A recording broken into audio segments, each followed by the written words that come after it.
오늘 여러분과 지질에 대해서 같이 공부하게 되겠습니다. 네, 오늘 그 지질에 대한 학습 목표는 첫 번째로 지질에 대한 기본 개념이나 정의를 살펴보고요. 지질의 체내에서의 대사와 기능에 대해서 알아보고 또 지질과 관련된 건강 문제에 대해서 살펴보도록 하겠습니다. 첫 번째로 지질에 대한 기본기를 다지는 공부를 시작하겠습니다. 지질에서 우리가 가장 많이 갖고 있는 우리 몸이나 식품에 많이 존재하는 지질이 바로 중성지방이죠. 그래서 대부분 우리가 지방이다 하고 얘기를 하면 중성지방을 의미하는 것과도 같이 쓰입니다. 그래서 중성지방은 글리세롤 한 분자에 글리세롤에 결합된 3개의 그 지방산으로 구성이 되어 있는데요. 글리세롤에 붙어 있는 지방산은 종류가 매우 다양한데 이걸 탄화수소 사슬이라고 합니다. 그래서 탄화수소 사슬이 짧거나 길거나 또 이중결합이 있거나 없거나 이런 지방산의 종류에 따라서 굉장히 그 중성지방의 종류나 특성이 달라지게 됩니다. 그러면 지방산 종류가 지방산의 탄화수소 사슬이 짧으냐 또 기냐에 따라서 구분을 할 수 있는데요. 지방산의 탄소수는 4개에서 24개까지 우리 자연계에 존재를 합니다. 그래서 어떤 지방산이든지 처음 부분은 카복실기를 갖고 있고 또 다른 끝부분은 그 메틸기를 갖고 있습니다. 그래서 탄소수가 6개 이하일 때 짧은 사슬 지방산이라고 얘기를 하고 이들은 지방산이지만 매우 빨리 소화가 되기 때문에 혈관계를 통해서 그 이동이 가능합니다. 그 수용성의 성격을 오히려 좀 갖고 있죠. 그래서 버터나 전유와 같은 그 유제품에 함유된 지방이 짧은 사슬 지방산으로 주로 되어 있고요. 탄소수 8개에서 12개인 지방산을 중간사슬 지방산이라고 합니다. 그래서 포도당만큼 빨리 소화가 되기 때문에 그 혈관계로 이동도 가능하고요. 그래서 코코넛류나 팜유에 포함이 되어 있습니다. 그 다음에 탄소수 14개 이상으로 그 탄화수소 사슬이 길게 된 그 지방산은 긴 사슬 지방산이고요. 그 지용성 성격이 강해서 혈관계를 통해서 이동하지 못하고 림프계를 통해서 이동하게 됩니다. 그래서 육류나 또 대부분의 우리 식물성 기름들이 이 긴 사슬 지방산을 가지고 있는 중성지방들입니다. 그럼 포화지방산과 불포화지방산에 대해서 알아보도록 하겠습니다. 포화지방산은 그림에서 보시는 것처럼 이중결합이 전혀 없이 그냥 그 단일 결합으로만 이루어진 지방산을 말합니다. 단일 불포화 지방산은 이중결합이 하나 있는 지방산입니다. 이중결합이 되면서 수소 2분자가 없어지게 되는 거죠. 그다음에 다가 불포화 지방산은 이중결합이 2개 이상인 지방산을 말합니다. 그래서 이중결합은 다양한 위치에 존재할 수 있기 때문에 이중결합의 위치에 따라서 지방산의 이름도 달라지게 되죠.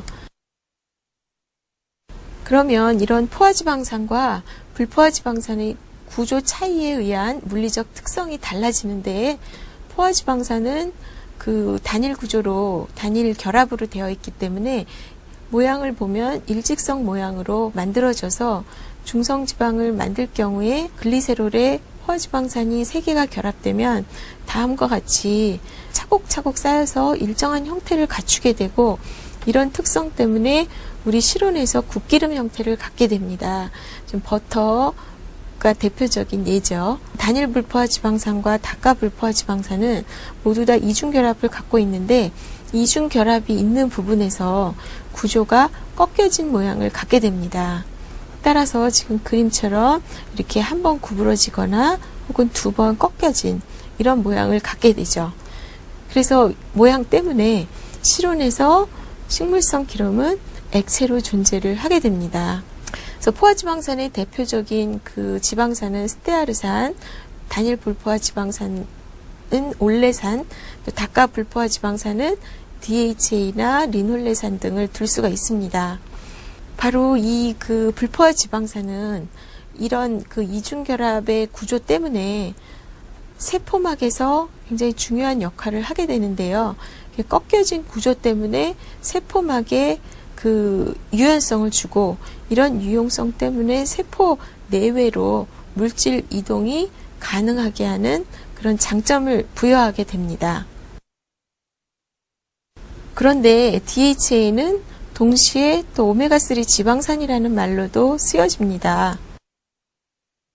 지방산에서 구조에서 왼쪽은 카복실기로 되어 있죠. 그다음 오른쪽은 메틸기로 되어 있는데, 이 카복실기부터 탄소의 그 번호를 먹이게 되면 처음이라는 뜻의 알파라는 용어를 붙이게 되고요. 메틸기 쪽부터 탄소의 번호를 부여하게 되면 끝이라는 그 오메가를 사용해서 탄소의 번호를 부여하게 됩니다. 그래서 그 예를 들어서 그 이중결합이 오메가 쪽부터 세워서 세 번째 탄소의 이중결합이 만들어진다면 이 지방산들을 오메가3 지방산이라고 우리가 명명을 합니다. 혹은 N3 지방산이라고도 부릅니다. 또한 그 메틸기로부터 그 여섯 번째 탄소에 처음으로 이중결합이 나타난다면 처음으로 나타난 그 숫자를 붙여서 오메가6 지방산 혹은 N6 지방산이라고 명명을 하게 됩니다. 그래서 우리가 그 DHA는 오메가 그 3 지방산이라고도 부르게 되는 거죠. 그 다음에 필수 지방산과 불필수 지방산에 대해서 알아보도록 하겠습니다. 아까 말씀드린 그 한쪽 끝은 그 카복실기고 또 다른 끝은 메틸기라고 말씀드렸죠. 그런데 메틸기부터 세워서 9번째 탄소 안에 이중결합을 만드는 효소가 우리 체내에서는 존재를 하지 않습니다. 그래서 이중결합을 만들어야 되는데 이거를 합성을 하지 못하니까 체내에서 합성하지 못하기 때문에 꼭 식품으로 섭취를 해야 된다는 의미에서 우리가 필수 지방산이라는 용어를 쓰게 됩니다. 따라서 아까 말씀드린 것처럼 이중결합이 메틸기에서 세 번째 나타나는 DHA도 그 오메가3 지방산이면서 필수 지방산이 되는 거죠.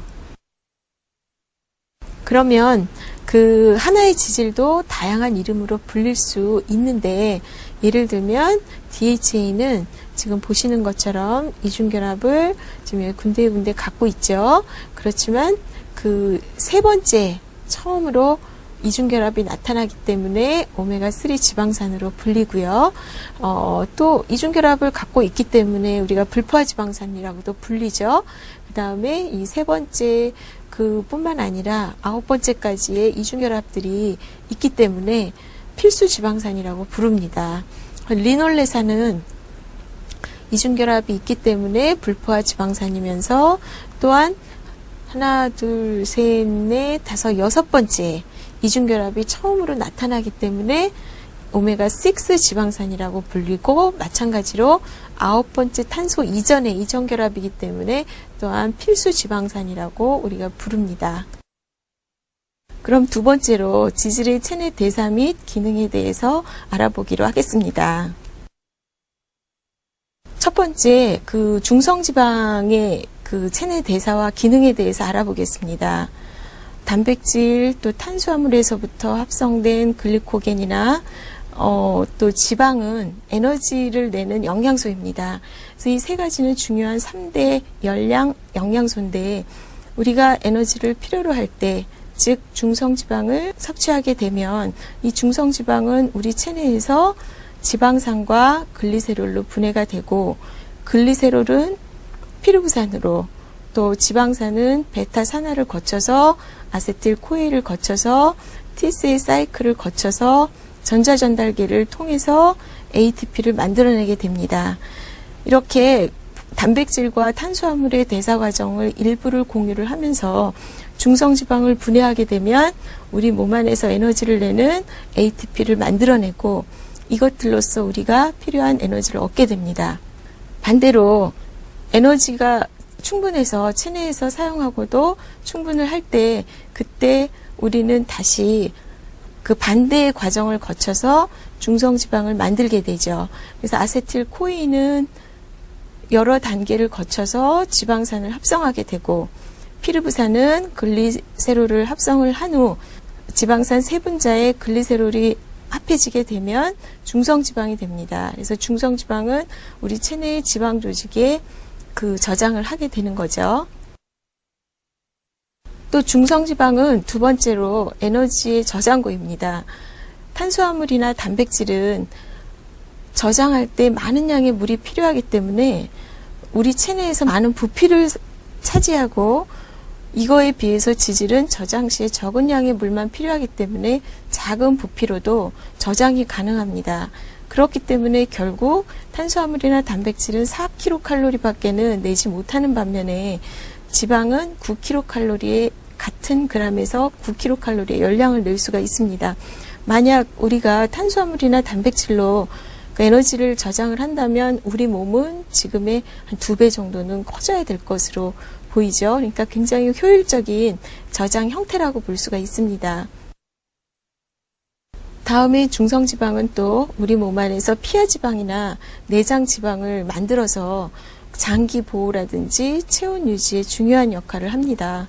여러분들이 분비는 버스 안에서 내장이 보호를 받고 이리저리 왔다 갔다 하지 않을 수 있는 그런 이유도 우리가 피하지방이나 내장지방으로 주요 장기를 보호할 수 있기 때문이겠지요. 네 번째로 중성지방은 지용성 비타민의 이동과 흡수에 중요합니다. 지용성 비타민은 지방과 마찬가지로 지용성 성격이 강하기 때문에 수용성 소화액과 섞이지 못해서 흡수되기가 어렵습니다.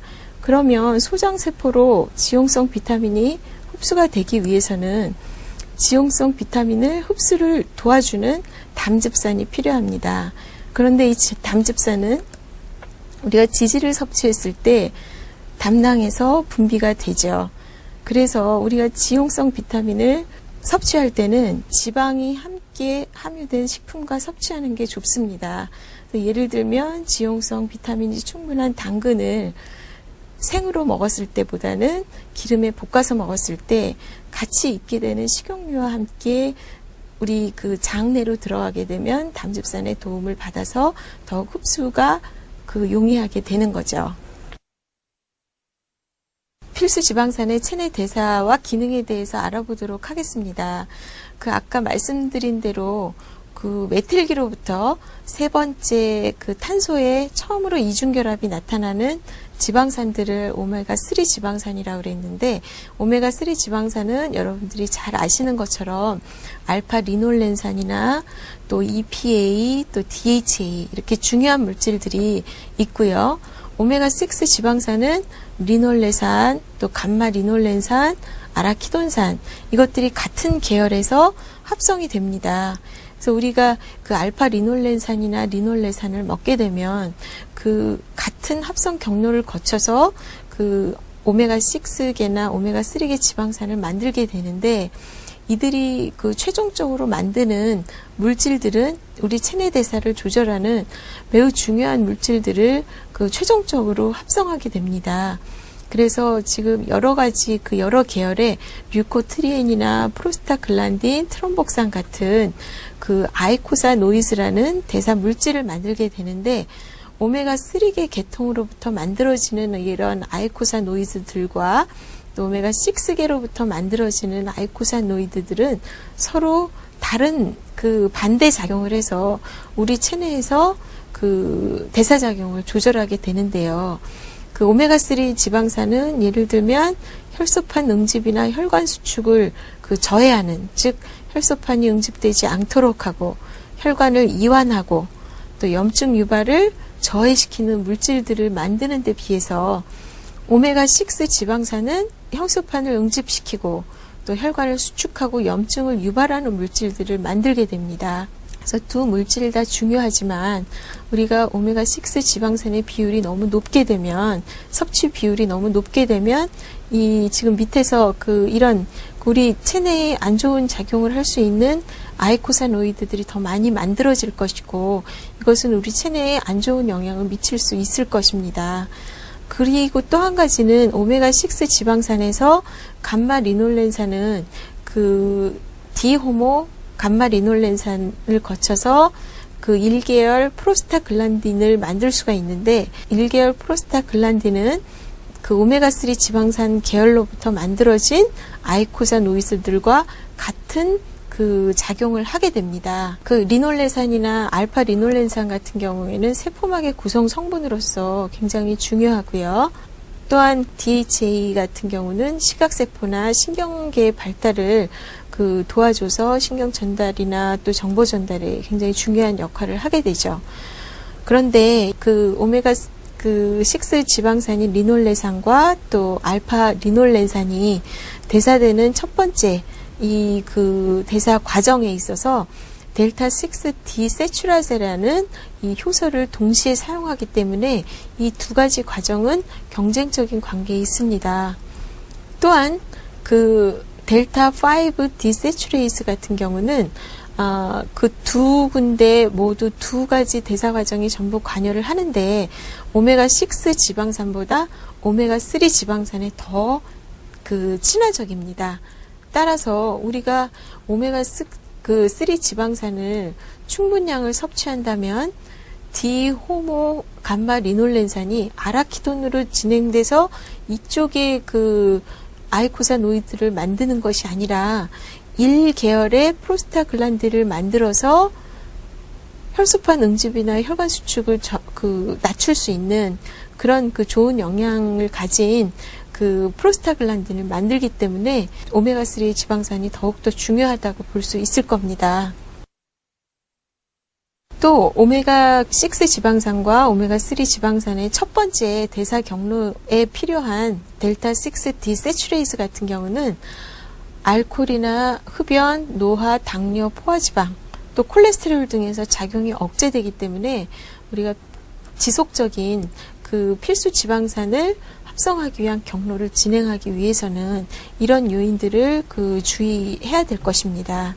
또한 그 감마 리놀렌산을 거쳐서 디호모 감마 리놀렌산을 거쳐서 1계열 프로스타글란딘을 만들게 하기 위해서는 비타민 A나 C, B6, 마그네슘, 아연과 같은 비타민이나 무기질이 꼭 필요하기 때문에 이들도 동시에 같이 섭취해 주는 것이 바람직하다고 볼 수 있겠습니다. 실제로 오메가3 지방산과 감마 리놀렌산의 혈행 개선 효과를 본 동물 실험이 있습니다. 마이스에게 팜유로 식이를 공급을 하다가 오메가3 지방산이 풍부한 팜유의 10%를 어유로 대체한 결과 다음 그림에서 보시는 것처럼 보충기간 8주가 지나자 팜유를 계속해서 8주간 먹인 마이스에서는 혈중 총 콜레스테롤 수준이나 혈중 중성지방 수준이 증가했지만 팜유를 어유로 대체한 경우는 혈중 콜레스테롤 수준도 감소하였고 또한 혈중 중성지방 수준도 감소한 것으로 나타났습니다. 또 그 사람에게 감마 리놀렌산을 많이 함유하고 있는 보라지 오일을 섭취하게 했을 때 혈소판 응집이나 혈관 수축과 또 염증 반응을 촉진하는 혈중 류코트리엔 B4의 수준이 유의적으로 낮아졌고요. 다시 보라지 오일을 주지 않자 이런 염증 반응을 촉진하는 혈중 류코트리엔 B4 수준이 다시 증가하였습니다. 그러니 이런 그 류코트리엔 B4의 수준을 감소시킨 것은 보라지 오일에 들어있는 감마 리놀렌산의 그 역할이라고 볼 수가 있을 것입니다. 다음에 세 번째로 인지질에 대해서 알아보겠습니다. 인지질은 인산기가 붙어있는 지방이라는 뜻에서 인지질이라고 불립니다. 인지질은 글라이세롤 한 분자에 지방산 두 분자가 결합되어 있고 나머지 하나의 탄소에는 인산이 결합되어 있습니다. 그런데 지방산은 물과 친하지 않은 소수성 부분이고요. 기름과 친하고 인산은 물과 친한 친수성 부분입니다. 바로 이런 인지질이 물과 기름과 동시에 친할 수 있는 성질 때문에 이런 물과 기름이 공존하는 우리 체내 환경에서 굉장히 중요한 기능을 발휘하게 됩니다. 또 식품에서 볼 때는 인지질은 달걀 노른자나 대두, 밀, 배아, 땅콩에 풍부합니다. 그럼 인지질의 기능에 대해서 알아보기로 하겠습니다. 인지질은 세포막의 중요한 구성 성분이 됩니다. 세포 안도 그 수용성 성격이 강하고 또 세포의 바깥도 수용성 성격이 강합니다. 그런데 이 세포막을 자세히 보면 세포막은 인지질 이중층으로 이루어져 있습니다. 그래서 지금 이 두 꼬리가 지방산입니다. 아까 그 두 개의 지방산이 결합해 있다고 그랬죠. 그래서 지방산이 결합해 있는 소수성 부분은 안쪽으로 숨고 또 그 친수성인 인지질 부분은 세포 바깥 부분이나 혹은 세포 안 부분하고 그 접하도록 되어 있습니다. 그래서 세포 내외의 물질 이동을 가능하게 하면서도 그 수용성 부분과 또 지질 부분을 잘 갖고 있도록 하는 그런 중요한 역할을 합니다.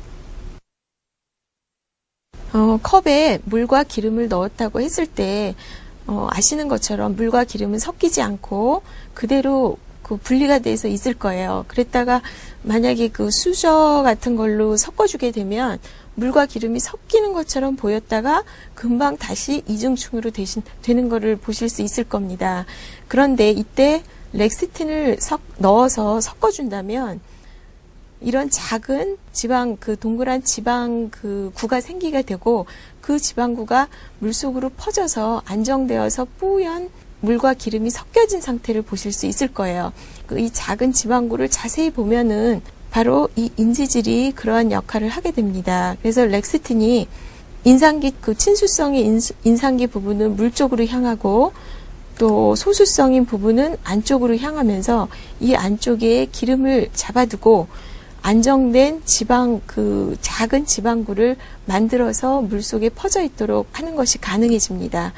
또 우리가 일상생활에서도 마요네즈를 만드는 것은 렉시틴의 유화 작용을 아주 잘 이용한 조리 방법입니다. 그래서 샐러드유는 지용성이고 식초는 수용성인데 바로 계란 노른자에는 렉시틴이 굉장히 풍부합니다. 그래서 이 세 가지를 넣고서 많이 저어주게 되면은 물과 기름이 섞여서 렉시틴에 의해서 섞여서 안정된 물과 지방이 섞여져 있는 상태로 만들어지는 것이 바로 마요네즈라고 할 수 있습니다. 바로 이거 위에서 얘기했던 것 같이 그 렉시틴 때문입니다. 다음은 이 콜레스테롤의 체내 대사와 기능에 대해서 살펴보도록 하겠습니다. 콜레스테롤은 대부분 여러분들이 콜레스테롤 하면 우리 몸에 나쁜 물질이다 하고 많이 생각을 하시겠지만 사실은 우리 체내에서 굉장히 중요한 물질이죠. 그래서 그 프로제스테론이나 테스토스테론 같은 성 호르몬을 합성을 하고 또 지방의 소화를 도와주는 그 담즙을 합성하게 됩니다. 또한 우리 피부에서 그 피부에 있는 그 콜레스테롤은 자외선을 쪼이게 되면 우리 체내에서 바이타민 D를 합성을 할 수가 있습니다. 지질의 소화 흡수를 도와주는 담즙에 대해서 잠깐 알아보면 담즙은 콜레스테롤로부터 간에서 합성이 됩니다. 담즙도 마찬가지로 친수성 부분과 소수성 부분을 갖게 되고요. 간에서 합성된 담즙은 담낭으로 와서 농축되고 저장이 됩니다. 그래서 이 저장되었다가 섭취한 지방이 소장으로 들어오게 되면 여기에 자극을 받아서 담즙이 소장의 십이지장으로 분비가 됩니다. 그러면 큰 지방구는 우리 소장세포로 가까이 갈 수조차 없습니다. 지방구가 굉장히 크기 때문에요. 그러면 아까 그 렉시틴이나 물에서 기름이 퍼지듯이 하는 것처럼 큰 지방구를 잘라서 작은 지방구로 만들어주고 그 지방구를 안정되게 해서 소장 세포까지로 가져다주는 역할을 하는 것이 담즙입니다. 그래서 보시면 우리가 섭취한 지질은 안쪽에 가두고 작게 잘라서 가두고 담즙과 또 인지질이 이 주위에 친지성 부분은 안쪽으로 또 친수성 부분은 바깥쪽으로 해서 안정된 지방구를 만들게 되죠. 그래서 지질이 소장세포로 흡수하면 담즙은 소장에서 그 가장 아랫부분인 회장으로 내려와서 다시 간으로 재흡수가 됩니다. 약 95%가 간으로 재순환되기 때문에 우리가 이거를 담즙의 일생이라고도 얘기합니다. 간에서 생성돼서 췌장에서 다시 재흡수가 되는 것. 이렇게 해서 계속해서 지방의 흡수를 도와주고 또 재흡수되고 이런 과정을 겪게 되는 거죠. 우리 체내의 그 혈장 콜레스테롤은 식이에서 섭취해서 소화관을 통해서 지단백질 형태로 운반되는 혈장 콜레스테롤은 식이뿐만 아니라 간에서도 합성이 됩니다. 이런 그 혈장 콜레스테롤은 세포막과 성울물 합성을 하고요.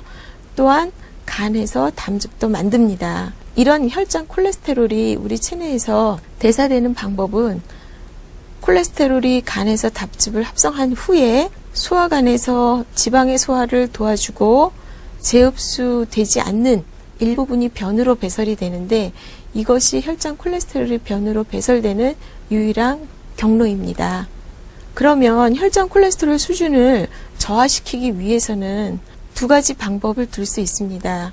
먼저는 우리가 섭취한 콜레스테롤을 소화관에서 흡수가 되지 않도록 하거나 또는 간에서 콜레스테롤을 만드는 것을 저해야 하는 방법입니다. 전자 같은 경우는 기능성 원료 중에 식물 시타놀 에스테르가 있습니다.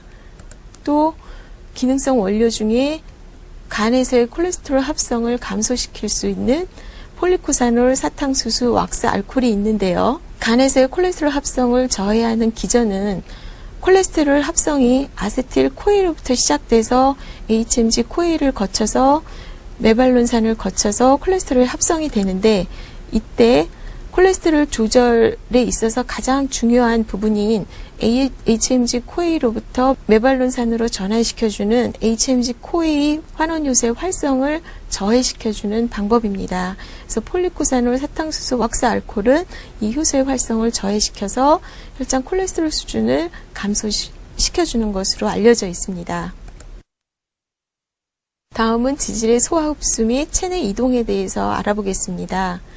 우리가 섭취하는 식품에 들어있는 지방은 대부분 중성지방이죠.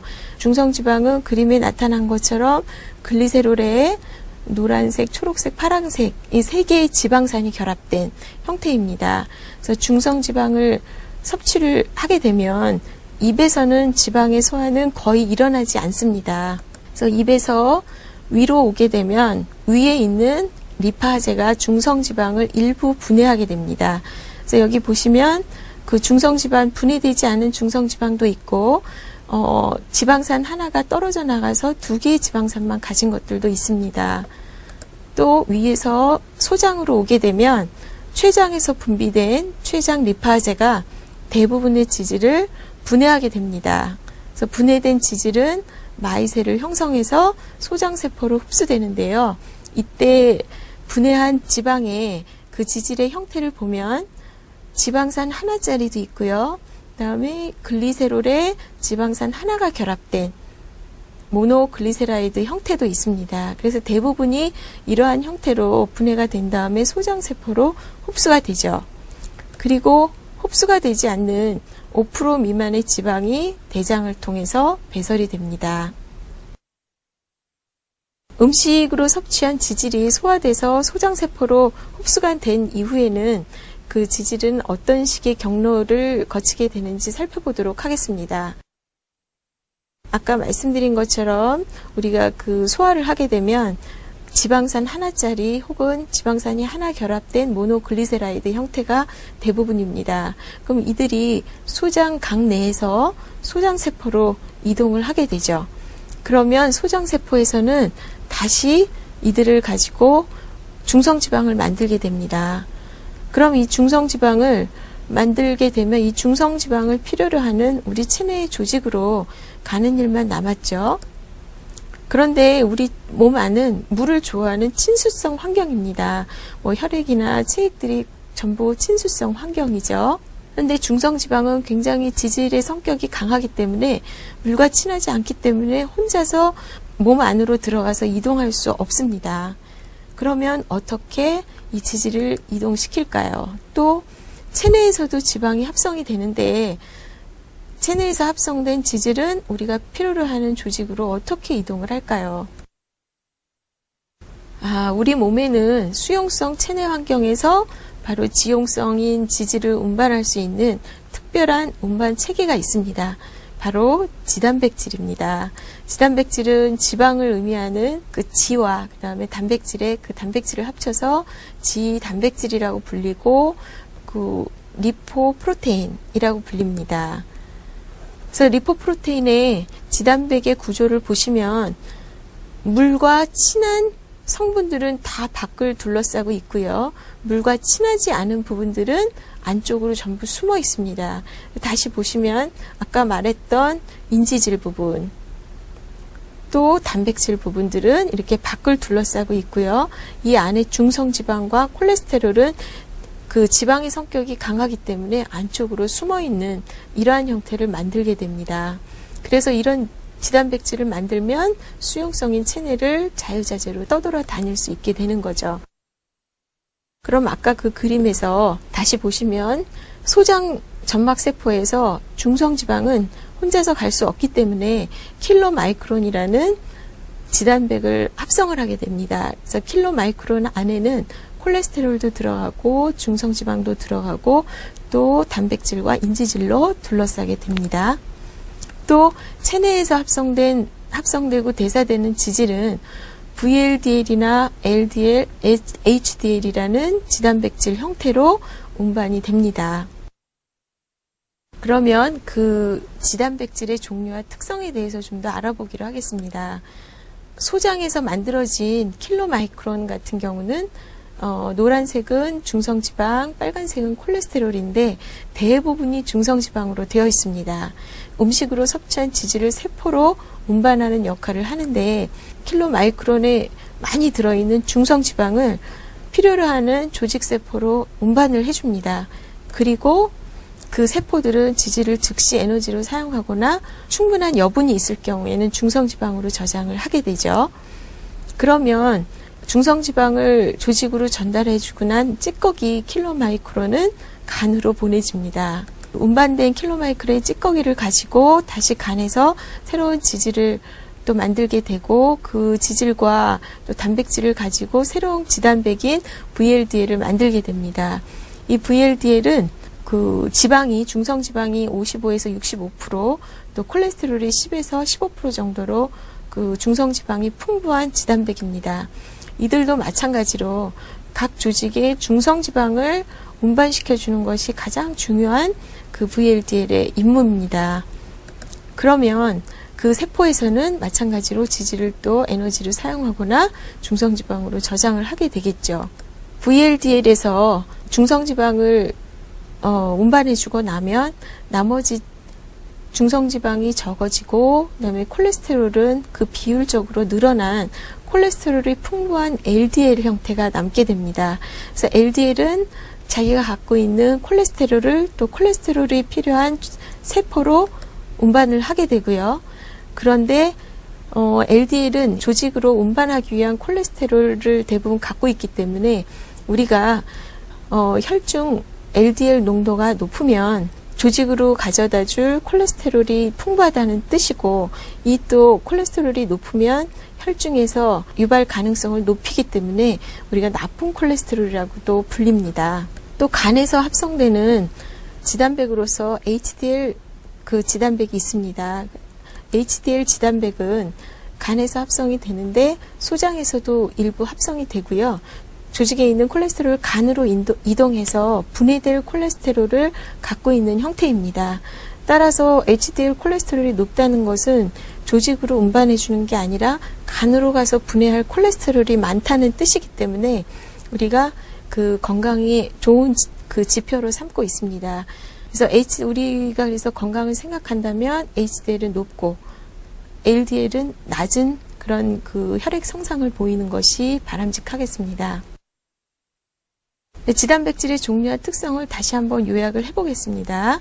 그래서 킬로마이크론, 또 VLDL, LDL, HDL 하고 부르는데 지금 보는 것처럼 아래쪽으로 갈수록 중성지방의 함량은 낮아지고 단백질은 함량이 높아지기 때문에 지방이 적어지기 때문에 밀도가 반대로 높아집니다. 그래서 VLDL은 초저밀도 지단백 또는 LDL은 저밀도 지단백, HDL은 고밀도 지단백이라고도 합니다.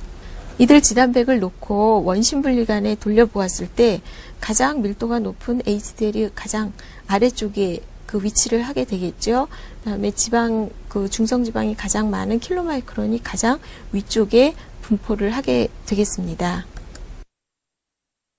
그럼 세 번째로 지질과 관련된 건강 문제를 살펴보고 실생활에서 실천할 수 있는 바람직한 섭취 방법에 대해서 알아보도록 하겠습니다. 지질과 관련된 건강 문제에서 제일 먼저 꼽을 수 있는 게 심혈관계 질환입니다. 심혈관계 질환은 연령이나 또 성별, 또 인종, 유전, 또 고혈압이나 흡연, 비만, 당뇨들과 아주 깊은 관련이 있고요. 그 중에서도 그 고지혈증은 우리나라 한국인에 있어서 굉장히 그 유병률이 높은 질환입니다. 그래서 고지혈증은 혈중 콜레스테롤과 혈중 중성지방과 관련이 있는데요. 한국 지질 동맥경화 학회에서 제시하는 수치들을 보면 총 콜레스테롤은 240mg/dL 이상, 또 중성지방은 200mg/dL 이상일 때 우리가 고지혈증이라고 얘기를 합니다. 그러면 그 중에서 혈중 콜레스테롤 관련한 것을 먼저 보면 우리가 콜레스테롤의 필요량보다 더 많은 콜레스테롤을 우리가 섭취를 하게 되면 콜레스테롤 이동 형태인 LDL 수준이 높아지고요. 이런 혈중 LDL 수준이 높아지게 되면 LDL은 산화가 쉬워서 혈관벽을 손상시키게 됩니다. 그러면 이 손상된 거를 우리 혈관은 치료하기 위해서 대식세포가 작용을 하게 되고 이 대식세포는 산화된 LDL을 흡수해서 거품세포를 형성합니다. 우리는 이 손상에 대해서 대처하는 일종의 면역반응이라고 할 수가 있습니다. 그러면 그 거품세포가 쌓여서 플라그를 형성하게 되는데 이 형성된 플라그 때문에 혈관이 수축력을 잃고 딱딱해지는 거죠. 그래서 또 혈관 플라그가 쌓이게 되면 지금 그림에 보시는 것처럼 혈관의 그 흐름을 방해할 수 있을 정도로까지 혈관이 좁아질 수가 있습니다. 좁은 데다가 또 수축력도 잃게 되면 많은 혈액이 왔을 때 그 혈관의 수축이 제대로 이루어지지 않는다면 문제가 되겠죠. 그래서 동맥이 경화되는 현상을 일으키게 되고 그래서 심혈관계 질환을 유발시키는 원인이 됩니다. 그러면 이렇게 심혈관계에서 그 중요한 혈중 콜레스테롤 수준을 낮출 수 있는 방법은 무엇이냐면 콜레스테롤과 포화지방산을 적당하게 섭취하는 것입니다. 우리 체내에서 그 혈중 콜레스테롤은 사실 일반적으로는 식품의 섭취량에 따라서 간에서 합성되는 콜레스테롤 합성은 항상성 유지를 하기 위하여 합성량을 변화시킵니다. 그래서 사실상 콜레스테롤 섭취를 줄이더라도 혈중 콜레스테롤 수준이 증가될 가능성은 크지 않습니다. 그렇지만 우리가 그렇다고 하더라도 개인이 섭취량을 무조건 늘린다면 콜레스테롤 혈중 농도에 좋은 영향을 주지 않을 것이기 때문에 또한 지속적으로 과량 섭취를 할 경우에 혈중 콜레스테롤 수준이 높아질 수 있기 때문에 지금 현재 우리나라에서는 콜레스테롤 섭취량을 하루에 300mg이 넘지 않도록 권장을 하고 있습니다. 두 번째로 혈중 콜레스테롤을 증가하는 요인으로 포화지방산을 두고 있습니다. 그 포화지방산은 간에서의 콜레스테롤 제거율을 낮추고 콜레스테롤이 합성되는 것을 증진시키는 걸로 알려져 있습니다. 그래서 식품에서는 이런 콜레스테롤과 포화지방산 함량을 모두 다 고려해서 그 식품의 CSI를 계산하고 있습니다. 그래서 콜레스테롤 세츄레이티드 팻 인덱스라고 불리는데 우리가 콜레스테롤 함량이 매우 높다고 알려진 새우 같은 경우는 반면에 포화지방산 함량은 낮기 때문에 CSI를 계산해 보면 6인데 비해서 쇠고기나 돼지고기, 육류들은 CSI 9에서 18로 포화지방산 함량이 높기 때문에 CSI가 높아지고 새우보다 훨씬 높은 것을 볼 수 있습니다.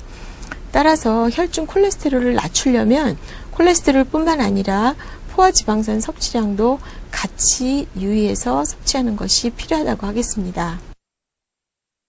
두 번째로 심혈관 질환에서 중요한 식이 요인으로서 혈중 중성지방을 둘 수가 있습니다.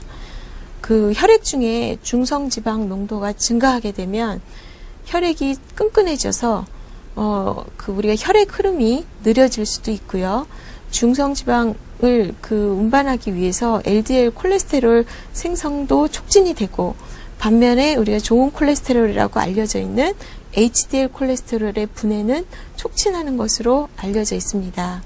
따라서 혈중 콜레스테롤이 높은 상태에서 중성지방까지 높다 그러면은 그 위험은 매우 커진다고 볼 수 있습니다. 그런데 우리 한국 사람은 탄수화물 식사가 위주이기 때문에 혈중 중성지방이 높아지는 경우가 많습니다. 따라서 혈중 중성지방 섭취를 줄이려면 지방 섭취뿐만 아니라 중성지방으로 전환될 수 있는 탄수화물의 섭취량도 적당히 섭취하는 것이 바람직할 것입니다. 또 지질과 건강 문제에서 유의해야 될 두 번째 것은 불포화 지방산의 산패 문제입니다. 불포화 지방산은 필수 지방산을 갖고 있다거나 또 이중결합을 갖고 있기 때문에 여러 가지 장점이 있었지만, 단점이라면 이중결합이 산소나 열이나 금속이나 빛에 의해서 그 결합이 산화가 잘 된다는 특징이 있습니다. 그래서 이중결합이 많을수록 산패는 촉진이 되고, 또 세포 내에서 이 산패된 물질은 세포와 조직을 손상시키게 됩니다. 그래서 우리 식물성 기름 같은 경우는 불포화 지방산을 많이 갖고 있는데, 이런 오일류를 보관할 때는 빛을 차단할 수 있는 갈색병에 잘 밀봉하는 게 좋고, 또 섭취할 때도 산화되는 걸 막기 위해서 항산화 비타민을 함께 섭취하는 게 바람직합니다. 그런데 실제로 우리가 많이 사용하고 있는 참기름이나 들기름, 기타 오일류는 그 안에 이 비타민 E도 같이 포함을 하고 있기 때문에 어느 정도 산패를 막아주는 장점이 있습니다. 따라서 보관을 잘 하시면 훨씬 그 산패를 줄일 수가 있습니다. 그 다음에 두 번째, 이제 불포화 지방산에서 오메가3 지방산과 오메가6 지방산의 섭취 비율이 또한 중요합니다. 닭과 불포화 지방산이 이 두 가지는 효소에 의해서 같은 요소를 대사될 때 같은 요소를 공유하기 때문에 경쟁적인 대사 관계에 있습니다. 그래서 둘 간의 섭취 비율이 중요한데, 우리나라에서는 보통 오메가6를 오메가3보다 약 20배 정도 많이 섭취를 한다고 합니다. 그러니까 오메가6 지방산의 대표적인 예는 우리가 양념으로 많이 쓰시는 참기름이고, 오메가3 지방산은 들기름을 들 수 있습니다. 우리 한국 영양소 섭취 기준에 따르면, 그래서 전체적으로 보면은 오메가6 지방산이 더 높지만, 오메가3 지방산을 의도적으로 섭취량을 늘려서 약 4 내지 8대 1의 비율로 섭취할 것을 권장하고 있습니다. 세 번째, 트랜스 지방산에 대해서 알아보겠습니다. 식물성 기름은 여러 가지 이점이 있어서 공업적으로 수소를 첨가한 공정을 거치는 경우가 있습니다. 그래서 이런 수소를 첨가하게 되면 동물성 지방에서 국기름에서 느끼지 못하는 독특한 질감을 가질 수 있고, 또 장점은 이런 액체인 기름이 고체가 됨으로써 보관이 용이하고, 또 이중결합이 적어지기 때문에 지질의 산패를 지연할 수 있는 그런 장점이 있습니다. 그래서 제과나 제빵 등 가공식품에 현재 이런 쇼트닝이나 마가린을 많이 이용하고 있는데요. 실제로 이 불포화 지방산의 이중결합에 공업적으로 수소를 첨가할 경우에 일부 불포화 지방산이 포화 지방산으로 전환이 되면서 우리가 알고 있던 포화 지방산의 여러 가지 안 좋은 점, 아까 콜레스테롤의 분해를 줄인다든지 혈중 콜레스테롤 섭취 생성을 증가시킨다든지 단점들이 부각이 되겠죠. 그다음에 두 번째는, 원래 불포화 지방산은 수소 결합이 같은 방향으로 있는 시스형 결합입니다. 그래서 그 앞에서 얘기했던 것처럼 이중결합 부분에서 이 구조가 구부러지기 때문에 이 구부러지는 구조로 인해서 세포막에 유용성을 준다든지 하는 장점이 있었는데 나머지 불포화 지방산이 수소를 첨가하면서 트랜스형으로 바뀌는 것을 볼 수 있습니다. 트랜스형으로 바뀌면 이것이 다시 비틀어짐으로써 결국에 직선상의 구조를 갖게 됩니다. 그래서 이 구조는 포화지방산이 일직선상의 구조를 가졌던 것처럼 동일한 구조를 갖게 됨으로써 불포화지방산이라 할지라도 마치 체내에서 포화지방산처럼 작용을 하게 됩니다. 그래서 포화지방산을 트랜스 지방으로 대체해서 섭취를 한 후에 혈중 LDL이나 HDL 수준을 비교를 해봤더니 실제로 포화지방산은 여러 가지 우리가 혈중 LDL이나 HDL 콜레스테롤 수준에 안 좋은 영향을 미친다고 보고가 되었는데 포화지방산보다도 트랜스 지방산은 오히려 혈중 LDL 콜레스테롤 수준이 증가하는 걸 볼 수 있었고 트랜스 지방으로 대체한 비율이 5% 정도까지 계속 증가했을 경우에 그 LDL 콜레스테롤 수준이 더욱더 증가한 것을 볼 수 있습니다. 또한 반대로 HDL 콜레스테롤 수준은 트랜스 지방으로 대체한 비율이 커질수록 더욱더 감소한 것을 볼 수 있었습니다. 그래서 오히려 트랜스 지방산은 포화지방산보다 더 유해한 것으로 보고가 되고 있기 때문에 섭취를 제한하는 것이 바람직합니다. 그러면 우리 한국 사람들은 지질을 잘 섭취하고 있는지 한번 보도록 하겠습니다. 우리 한국인의 지질 섭취 실태를 살펴보기로 하겠습니다. 이 결과는 2009년 국민건강영양조사에서 발표된 결과인데요. 69년에 비해서 지금 2005년에 결과를 보면 지질이 전체 에너지 섭취 비율에서 차지하는 비율이 5%에서 20%로 매우 많이 증가를 했고요. 또한 지질의 일일 평균 섭취량도 15g 정도에서 지금 한 47g 정도로 계속해서 지속적으로 증가해 온 것을 알 수 있습니다. 또 특히 동물성 지질 섭취량은 1971년 4g에 비해서 약 20.5g으로 크게 증가를 해서 약 5배의 증가를 한 거를 볼 수 있었습니다. 또 우리나라 사람들이 주요 지질을 섭취하는 급원을 살펴보면 약 15%는 돼지고기에서 섭취를 하고 있고요. 그 다음에 콩기름, 또 우유, 라면 이렇게 순서대로 지질 섭취의 급원들이 나타나고 있었습니다. 트랜스 지방의 일일 평균 섭취량을 보도록 하겠습니다. 캐나다 같은 경우에는 일일 8.4g의 트랜스 지방을 섭취하는 것에 비해서 스페인은 2.1g 정도를 섭취하는 등 나라마다 차이가 있는데요. 우리나라는 아직은 성인이 하루에 0.18g 정도로 서구에 비해서는 낮은 수준이지만 청소년이나 어린이 같은 경우에는 성인의 2배 내지 3배 정도를 섭취하고 있는 것으로 나타났습니다. 그래서 이런 결과는 우리가 청소년들이나 어린이들이 패스트푸드 음식을 많이 섭취하게 돼서 패스트푸드에 들어있는 트랜스 지방 함유량 때문에 인한 결과를 보여줍니다. 따라서 청소년이나 어린이들의 지방의 섭취 양상에 대해서는 보다 우리가 주의를 기울일 필요가 있겠습니다. 그러면 지질을 적절하게 섭취하려면 실생활에서 무엇을 실천해야 할까요? 이 부분은 교재 뒤에 잘 정리가 되어 있으니까 참고하시기 바랍니다. 그럼 이것으로 오늘 지질에 대한 강의를 마치도록 하겠습니다. 감사합니다.